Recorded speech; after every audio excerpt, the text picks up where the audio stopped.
Yun. So happy new year sa lahat. Tayo ngayon ay nagte-testing pa nitong ating sasakyan, no? Ito si Revo na diesel 2L.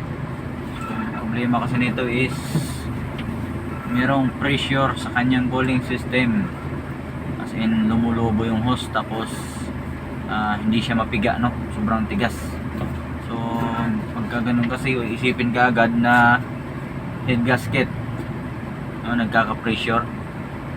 Then syempre kailangan pag binaklas natin is magpapa-replace tayo or ipapacheck natin sa machine shop yung ating cylinder head kung merong warpage or merong crack. So ngayon tinetesting ko ngayon. So galing tayo ng Quezon City, papunta tayo ng Imos, Cavite, sa bahay na ay kapatid. Doon tayo mag New Year, no? Nakatakbo na tayo ng 43 kilometer. So nandito na tayo ngayon, galing tayo ng Skyway tayo dumaan, tapos nag MCX. So ngayon nasa Daang Hari na tayo. Check na lang natin mamaya pagdating dun sa sa bahay. So mula kasi dun sa garahe namin dun sa Quezon City at papunta dito sa sa Imos is nasa 49 km siya, no? 49 to 50 km. So malalaman natin mamaya kapag matigas pa rin, obligado tayong babaklas ng cylinder head after New Year, no? Kasi siyempre gagamitin pa natin pa uwi ito Quezon City. So double check ko na lang. Nung nakaraan kasi is talagang matigas siya, kasi hindi mo mapiga yung hose, talagang lumulobo yung hose. Naibiyahe mo na siya, lalo naka-aircon tulad nito. Alas 2 ngayon, mainit yung panahon, tapos naka-aircon tayo, dual aircon, mag-dual yan, mas pursado yung makina. So talagang matigas siya, no? Ang ginawa ko lang nung muna kahapon is nag-bleeding ulit ako. Nung unang kasi meron akong upload na short video dyan. Tinry ko lang lagyan siya ng ng mineral na bote. So sinakluban ko lang, tapos tingnan ko kung may bulwak. Wala naman siyang bulwak. Meron siyang bula, meron konti. So although nakakulant naman to siya, pero wala siyang thermostat, kaya makikita natin yung circulation ng tubig. Pag wala kasing thermostat, syempre tuloy-tuloy yung andar, tuloy-tuloy din yung pump ng ating water pump. Nagsisirculate lang din yung tubig, tatawid lang agad sa radiator, hindi na makakalamig sa radiator, papasok na agad sa makina. Kasi nga wala siyang thermostat, walang magkocontrol ng kanyang temperature. Kumbaga sa tambutso is free flow siya, no? So mamaya pagdating sa update ko kayo. Sana mawala, no? Para bawas gastos muna tayo. Kasi sunod-sunod yung natin ngayon. Gastos. Kasi yung isang pambinta natin na L300 is inayos ko rin yung makina. Binaba ko yung makina for general overhaul. Kasi nga blow by na siya, no? Nausok na talaga. Then mamaya is papakita ko na rin sa inyo kung blow by ba yung makina nito. Nung kinuha ko to, no, nung sinuha ko dun sa Revo ko na Revo din siya, Revo ko na gasoline, wala naman nakitang wala ako nakitang usok kahit konti, wala din ako nakitang talsik. So ngayon masusubukan, ganun kalayo yung takbo natin, mga 49 to 50 km. Pagdating natin dun sa mamaya sa bahay, kukuha na natin ng video kung talagang may blue by o wala. So wala nang thermostat to, pero yung temperature niya is almost half sa kanyang level dun sa temperature gauge ng ating cooling system. Kulang-kulang siya ng konti bago mga lahati. Pero dapat pag ganito kasi hindi yan siya dapat abot ng kalahati, lalo na't direktahan yung biyahe, no? Hindi naman siya naka-traffic. So usually kasi pag naka-traffic ka, yun, ganun ang maging senaryo. Pag naka-thermostat ka, maintain yung temperature. So kapag free flow, walang thermostat, siyempre dapat mas mababa. Tataas lang yun kapag traffic. So sana mawala. So bilis na ng panahon, 2026 na. So happy new year sa inyong lahat. Ayan kalahati yung temperature nya. So wala tayong thermostat niyan takbo natin 60-60 lang. Ayan.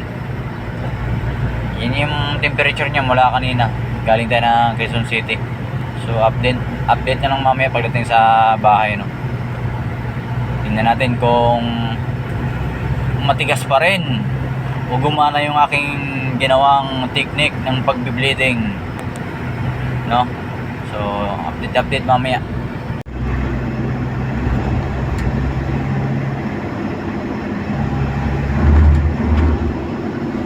Vibrate yung ating holder ng cellphone.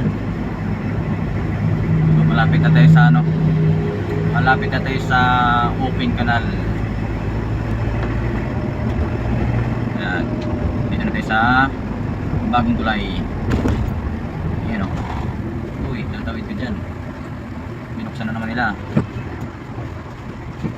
Ayan, ito yung tulay. Akyat sa baba ka yan, yung sa Ginaldo.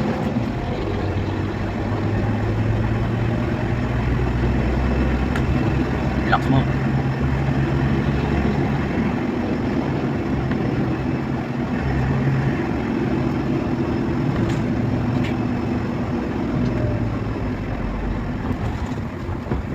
Layo na yung motor mo, pare.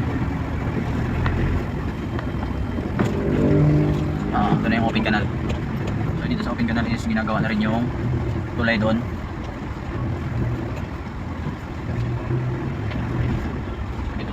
Malagisang dito tayo sa Green Mark Homes. Okay.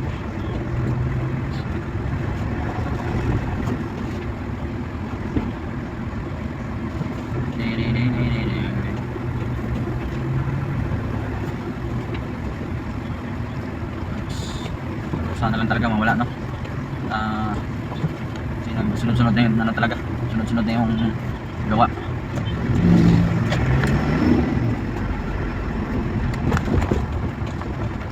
Bago si tricycle, titingnan naman natin yan kasi nga puro back. Yan. Puro back. Ayun, dito simentado daw ulit. Dito na to yung ilalim, meron na tong yung kanal nila, yun sa kabilang side. Sin kanal yun, ginawang yung kabila, kalsada rin.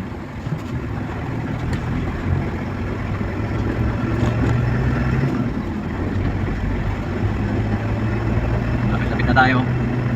Kunti na lang, siguro mga 2 kilometro. Nakita tayo sa tulay, bagong tulay.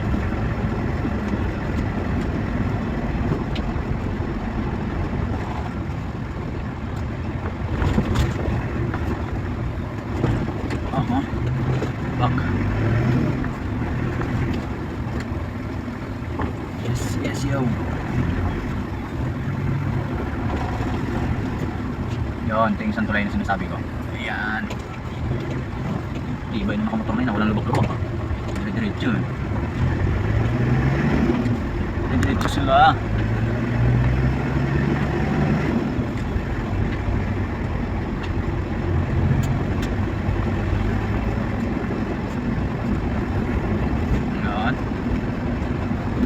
Tayo nandito rin yung aking ina. Kanan tayo dito. So excited na ako kung anong kinalabasan ng aking pag-bleeding, kung nawala ba yung kanyang pressure kasi merong nung nag-bleeding ako merong mga hangin na trap. So iba sabihin, wala nang thermostat yan, hindi na kailangan i-bleeding yan. Yun lang ang akala ninyo, no?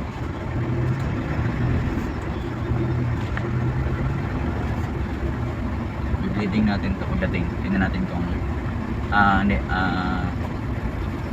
pipigayin ulit natin yung hose. Kung malambot na yung hose, kung mapipiga na natin, ibig sabihin gumana yung aking pag-bleed. So sa pag-bleed naman, same process lang. Kung naka-thermostat ka man o wala, so same process lang ang pag-bleeding. Gamit lang kayo ng embudo, lagyan nyo yung embudo, tapos paandarin nyo lang, piga-pigayin nyo yung lower hose, salinan nyo ng coolant or tubig kung ano man gusto nyo ilagay, salinan nyo lang. Dito na tayo, malapit na sa dulo tayo, dulo. Yun, yun yung YTX na galing sa atin. Ayan, o.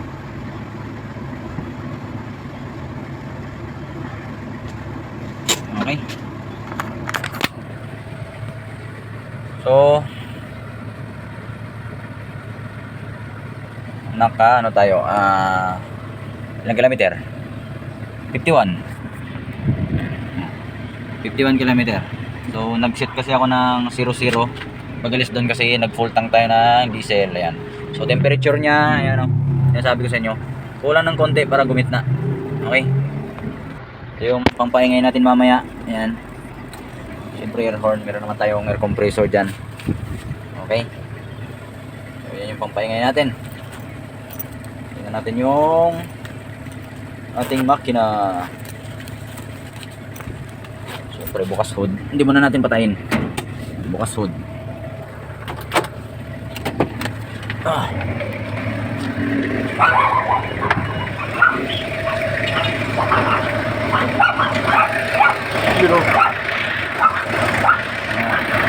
alitan lang natin. Okay, ito na.